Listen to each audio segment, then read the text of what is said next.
Headlines नंतर या बुलेटिनमध्ये आपलं स्वागत आहे आणि एक मोठी बातमी पाहूयात। शिक्षेला स्थगिती मिळावी यासाठी माणिकराव कोकाटे यांनी सर्वोच्च न्यायालयामध्ये धाव घेतलेली आहे। माणिकराव कोकाटे यांच्या याचिकेवरती आज सर्वोच्च न्यायालयामध्ये सुनावणी पार पडणार आहे। मुंबई उच्च न्यायालयाने अटकेला स्थगिती दिलेली होती, मात्र शिक्षा ही कायम ठेवलेली होती आणि कोकाटे यांच्याकडून आता उच्च न्यायालयाच्या निकालाला आव्हान देण्यात आलेलं आहे। सर्वोच्च न्यायालयामध्ये आज शिक्षा कायम ठेवणार की दिलासा मिळणार हे पाहणं यामुळे आता अत्यंत महत्त्वाचं ठरलेलं आहे।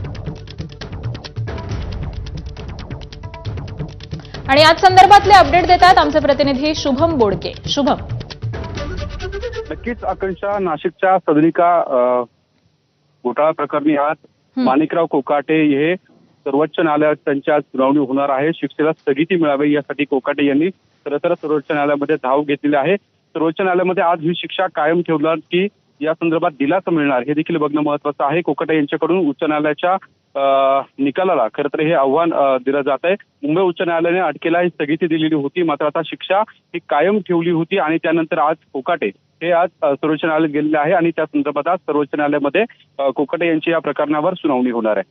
आकांक्षा, अगदी धन्यवाद शुभम, या माहितीसाठी अपडेट जाणून घेऊ।